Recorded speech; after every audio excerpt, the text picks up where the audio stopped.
नमस्कार मेरे प्यारे साथियों, आप सभी का आपके अपने YouTube channel online study with DK में बहुत बहुत स्वागत करता हूं। आज हम बाल विकास के इतिहास के बारे में जानेंगे। दोस्तों, आप सभी को इस वीडियो में जो इम्पोर्टेंट तथ्य है उन्हीं के बारे में बताया जाएगा। साथ में रिवीजन के तौर पर दोस्तों आपको लास्ट में कुछ प्रश्न मिलेंगे जो कि बाल विकास के इतिहास से संबंधित रहेंगे। तो आपको वीडियो को ध्यान से देखना है, बीच में स्किप नहीं करना है, और यदि आपने स्किप कर दिया तो अंत में आपको समझ में नहीं आएगा, तो पूरा देखिएगा वीडियो को।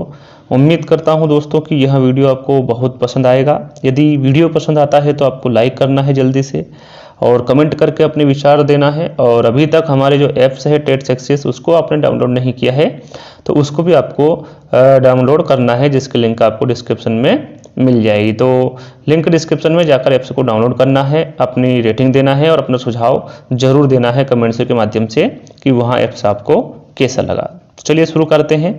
आज हम जो बाल विकास के इतिहास के बारे में जानेंगे, तो थोड़ा सा ध्यान से सुनिएगा। तो शुरू करते हैं। सबसे पहले दोस्तों आपको पता होना चाहिए कि बाल विकास का अध्ययन किस आयु तक किया जाता है। मोस्ट इम्पोर्टेंट है, काफ़ी बार एग्जाम में पूछा गया है। तो आप सभी को पता होना चाहिए कि जो बाल विकास का अध्ययन है वो किस आयु तक किया जाता है। तो याद रखिएगा, गर्भावस्था से किशोरावस्था तक का जो अध्ययन है वो बाल विकास में होता है। इंपॉर्टेंट है, यहाँ पर मैं आपको बता दूं, गर्भावस्था को जन्म पूर्व अवस्था और प्रसव पूर्व अवस्था भी कहते हैं। गर्भावस्था यदि प्रश्न में नहीं आए और जन्म पूर्व अवस्था और प्रसव पूर्व अवस्था आए तो भी वहाँ पर आपको टिक करना है, क्योंकि गर्भावस्था के ही ये दो नाम है। साथ में किशोरावस्था को परिपक्वता की आयु भी कहते हैं। यदि प्रश्न में यदि चारों विकल्पों में आपको गर्भावस्था से परिपक्वता की आयु यदि दी जाए तो वो भी हमारा राइट आंसर होगा। तो इन सभी बातों का ध्यान आपको रखना है। अब बात आती है कि यह किसने कहा कि बाल विकास मनोविज्ञान की वह शाखा है जिसके अंतर्गत गर्भावस्था से किशोरावस्था तक का अध्ययन किया जाता है। मोस्ट इंपोर्टेंट है, यदि पूछा जाए तो याद रखिएगा ये बर्क द्वारा कहा गया। किसके द्वारा कहा गया? बर्क द्वारा।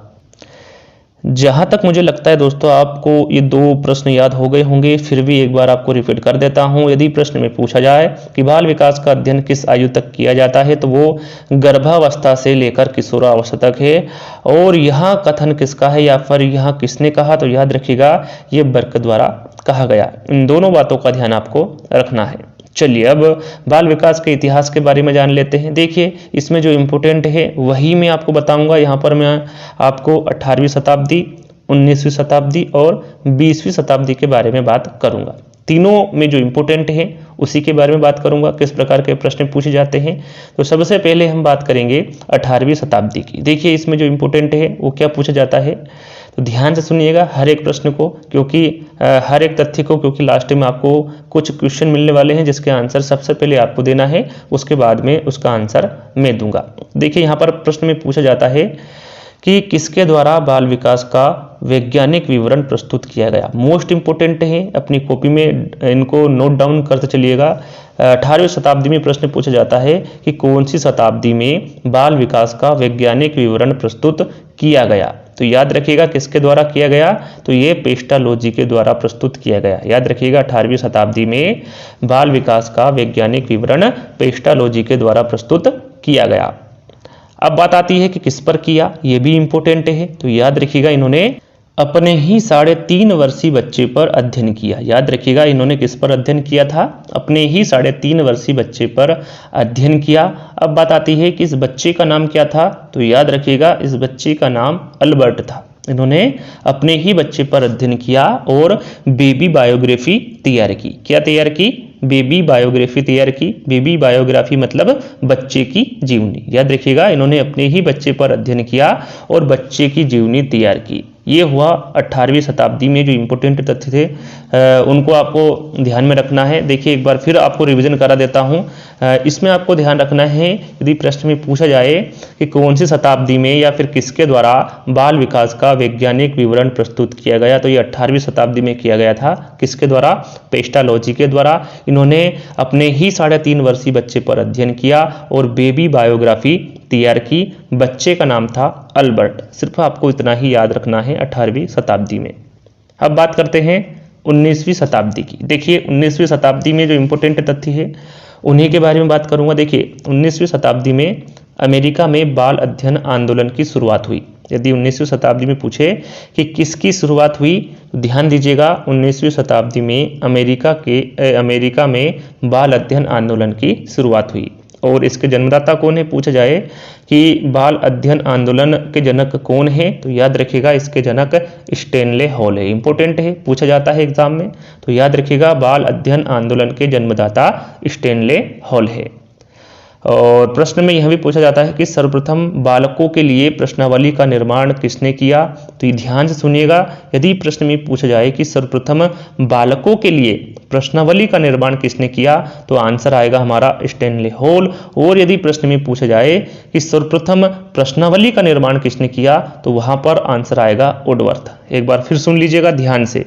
यदि प्रश्न में पूछा जाए कि सर्वप्रथम बालकों के लिए प्रश्नावली का निर्माण किसके द्वारा किया गया, तो वहां पर आंसर आएगा स्टैनले हॉल। और यदि प्रश्न में पूछा जाए कि सर्वप्रथम प्रश्नावली का निर्माण किसके द्वारा किया गया, तो वहां पर हमारा राइट आंसर होगा वुडवर्थ। तो इन दोनों बातों का ध्यान आपको रखना है, अच्छे से सुनना है, क्योंकि यदि आप स्किप करते रहेंगे वीडियो को तो आपको समझ में नहीं आएगा, इसलिए ये बीच में स्किप वीडियो को नहीं करना है। इसके अलावा यदि हम स्टैनले हॉल की बात करें तो इन्होंने अमेरिका में चाइल्ड स्टडी सोसाइटी व चाइल्ड वेलफेयर ऑर्गेनाइजेशन जैसी संस्था की स्थापना की। याद रखिएगा जो स्टैनले हॉल है इन्होंने अमेरिका में चाइल्ड स्टडी सोसाइटी व चाइल्ड वेलफेयर ऑर्गेनाइजेशन जैसी संस्था की स्थापना की। प्रश्न में पूछा जाता है इन दोनों संस्थाओं के बारे में कि इनकी स्थापना किसने की, तो याद रखिएगा स्टैनले हॉल ने। ठीक है। इसमें दोस्तों एक और प्रश्न पूछा जाता है कि सबसे पहले बाल सुधार गृह कब स्थापित किया गया। जो 19वीं शताब्दी है इसी में यह प्रश्न आता है कि सबसे पहले बाल सुधार गृह कब स्थापित किया गया, तो याद रखिएगा 1887 में। कब स्थापित किया गया था बाल सुधार गृह? 1887 में। और कहाँ? तो न्यूयॉर्क में। इन दोनों बातों का ध्यान आपको रखना है, एग्जाम में पूछा जाता है सबसे पहले बाल सुधार गृह कब स्थापित किया गया, तो ये 1887 में न्यूयॉर्क में किया गया। तो इन सभी बातों का ध्यान आपको रखना है। यह हुई 19वीं शताब्दी की बात। अब बात करते हैं 20वीं शताब्दी। इंपोर्टेंट है 20वीं शताब्दी। देखिए 20वीं शताब्दी का नाम सुनते ही दोस्तों कुछ बच्चों के मन में एक परिभाषा उभरी होगी कि 20वीं शताब्दी बच्चे की शताब्दी है। यह परिभाषा किसके द्वारा दी गई? इंपोर्टेंट परिभाषा है, काफी बार एग्जाम में पूछी गई है। और यही 20वीं शताब्दी की परिभाषा है कि 20वीं शताब्दी बच्चे की शताब्दी है। यह परिभाषा किसके द्वारा दी गई? तो जहां तक मुझे लगता है भली भांति आपको इसका आंसर पता होगा। यह परिभाषा क्रो एंड क्रो के द्वारा दी गई और 20वीं शताब्दी में यही इंपोर्टेंट है। और यही प्रश्न पूछा जाता है कि 20वीं शताब्दी बच्चे की शताब्दी है। यह परिभाषा किसके द्वारा दी गई? तो याद रखिएगा क्रो एंड क्रो के द्वारा दी गई। एक प्रश्न और पूछा जाता है कि भारत में बाल विकास के अध्ययन की शुरुआत कब से मानी जाती है? इंपोर्टेंट है, यदि एग्जाम में पूछा जाए कि भारत में बाल विकास के अध्ययन की शुरुआत कब से मानी जाती है, तो याद रखिएगा 1930 से। कब से? 1930 से भारत में बाल विकास के अध्ययन की शुरुआत मानी जाती है। तो ये हुए हमने अभी बात की दोस्तों बाल विकास के इतिहास की, जिसमें 18वीं शताब्दी, 19वीं शताब्दी और 20वीं शताब्दी, इन तीनों शताब्दियों के बारे में बात की। यहाँ पर आपका जो इतिहास का अध्ययन है वो यहीं पर समाप्त होता है। मैंने आपको शुरू में ही बताया था कि वीडियो के अंत में प्रश्नों के माध्यम से मैं आपका रिवीजन करवाऊंगा। तो शुरू करते हैं। देखिए यहाँ पर पहला प्रश्न है। सबसे पहले तो मैं आपको बता दूं कि सबसे पहले आंसर आपको देना है, उसके बाद मैं आंसर आपको बताऊंगा। तो कमेंट्स में बताइएगा जो प्रश्न मैंने पूछे हैं उसमें आपको कितने नंबर आए। चलिए पहला प्रश्न हम आपसे पूछते हैं, बाल विकास में कब से कब तक का अध्ययन किया जाता है? बताइए बाल विकास में कब से कब तक का अध्ययन किया जाता है? मैंने आपको अच्छे से बताया है शुरू में ही। ज़्यादा वीडियो लंबा भी नहीं है, जैसा कि ऐसा सोच सकते हैं कि लंबा वीडियो है सर कैसे याद करेंगे, एक बार में कैसे याद होगा। ज़्यादा लंबा भी नहीं है, कुछ ही मिनट हुए हैं वीडियो को बनाए हुए। तो आप सभी को पता होना चाहिए कि बाल विकास में कब से कब तक का अध्ययन किया जाता है। तो यहाँ पर राइट आंसर होगा गर्भावस्था से किशोरावस्था तक का अध्ययन बाल विकास में किया जाता है। यदि आपने ये सोचा होगा तो आपका राइट आंसर होगा। चलिए दूसरा प्रश्न है, गर्भावस्था से किशोरावस्था तक का अध्ययन किया जाता है बाल विकास में। यहाँ कथन किसका है या फिर यहाँ किसका कहना है, इसके बारे में भी आपको मैं शुरू में ही बता चुका हूँ। चलिए कमेंट्स के माध्यम से बताइए यहाँ किसका कहना है। तो यहाँ पर राइट आंसर होगा यहाँ बर्क का कहना है। किसका है? बर्क का। सभी अपनी कॉपी में इन प्रश्नों को लिख लेंगे और एक बार और याद कर लेंगे।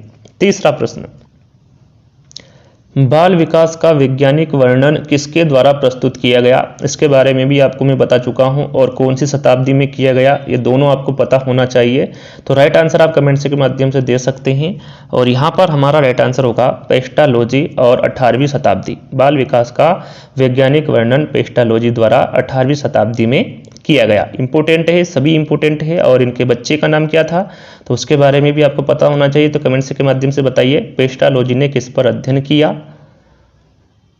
तो यहाँ पर राइट आंसर होगा, मैंने आपको बताया था, अपने ही 3.5 वर्षीय पुत्र अल्बर्ट पर इन्होंने अपना अध्ययन किया था और बेबी बायोलॉजी इन्होंने तैयार की थी, यानी कि बच्चे की जीवनी। तो ये 4 हमारे प्रश्न कंप्लीट हो गए। आगे के प्रश्नों को भी आपको ध्यान से देखना है और ध्यान से उनका आंसर देना है।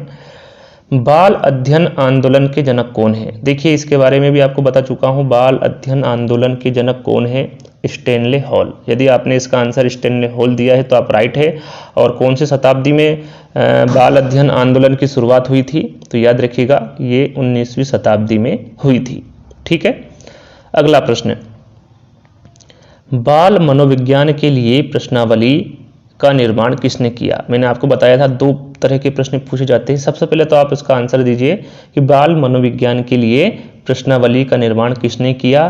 तो यहाँ पर हमारा राइट आंसर होगा स्टैनली हॉल। यदि आपने इसका आंसर स्टैनली हॉल दिया है तो आपका राइट आंसर है।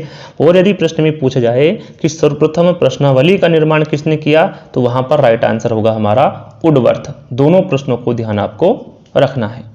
चलिए अगला प्रश्न है हमारा, चाइल्ड स्टडी सोसाइटी व चाइल्ड वेलफेयर ऑर्गेनाइजेशन की स्थापना किसने की और कौन सी शताब्दी में की? इन दोनों का आपको आंसर देना है कमेंट्स के माध्यम से। तो यहाँ पर हमारा राइट आंसर होगा ये दोनों जो संस्था है इनकी जो स्थापना की थी वो स्टैनले हॉल ने की थी। और कौन सी शताब्दी में की थी? 19वीं शताब्दी में की थी। अगला प्रश्न है, बाल मनोविज्ञान का जनक किसे माना जाता है? इंपॉर्टेंट है दोस्तों, काफ़ी बार एग्जाम में पूछा गया है। आपको पता होना चाहिए कि बाल मनोविज्ञान का जनक किसे माना जाता है। तो कमेंट्स के माध्यम से बताइए इसका आंसर क्या होगा। तो यहाँ पर हमारा राइट आंसर होगा स्टैनली हॉल, क्योंकि इन्होंने बाल मनोविज्ञान की सभी अवस्था का क्रमबद्ध अध्ययन किया, इसलिए इनको बाल मनोविज्ञान का जनक माना जाता है। किसको? स्टैनली हॉल को। अब बात आती है या फिर अगला प्रश्न है हमारा कि सबसे पहला बाल सुधार गृह कब व कहाँ स्थापित किया गया? इसके बारे में भी मैं आपको बता चुका हूं। तो कमेंट्स के माध्यम से बताइए क्या आंसर होगा इसका। तो यहाँ पर हमारा राइट आंसर होगा सबसे पहला बाल सुधार गृह 1887 में न्यूयॉर्क में स्थापित किया गया। अगला प्रश्न, 20वीं शताब्दी को बच्चे की शताब्दी किसने कहा? इंपॉर्टेंट है, मैंने आपको बताया था। यहाँ प्रश्न आपको यदि 20वीं शताब्दी कह दिया जाए तो उसमें ही यहाँ परिभाषा आपके मन में उभर चुकी होगी कि 20वीं शताब्दी को बच्चे की शताब्दी कहा है, ये क्रो एंड क्रो ने कहा है। तो यहाँ पर क्रो एंड क्रो हमारा राइट आंसर होगा। चलिए अगला प्रश्न है, भारत में बाल विकास के अध्ययन की शुरुआत कब हुई? ये भी इंपॉर्टेंट है, तो आप सभी को पता होगा या फिर कमेंट्स के माध्यम से बताइए सबसे पहले। तो यहाँ पर राइट आंसर होगा 1930 में। भारत में बाल विकास के अध्ययन की शुरुआत 1930 में हुई। तो ये कुछ इंपॉर्टेंट प्रश्न थे जिसका रिवीजन मैंने आपको कराया। आई होप कि आप सभी को ये प्रश्न दोबारा नहीं देखने पड़ेंगे। आपको इसी वीडियो के माध्यम से इन सभी प्रश्नों को आपने याद कर लिया है। तो कमेंट्स के माध्यम से जरूर बताइएगा कि आज का वीडियो आपको कैसा लगा। वीडियो अच्छा लगे तो लाइक जरूर कर दीजिएगा। यदि आपको वीडियो पसंद आए तो जो लाइक के बटन है उसको दबा दीजिएगा, हमारे चैनल को सब्सक्राइब कर लीजिएगा और हमारे ऐप्स को डाउनलोड कर लीजिएगा, जिसकी लिंक आपको डिस्क्रिप्शन में मिल जाएगी। तो जल्द ही एक नई वीडियो के साथ मिलेंगे। जब तक के लिए धन्यवाद।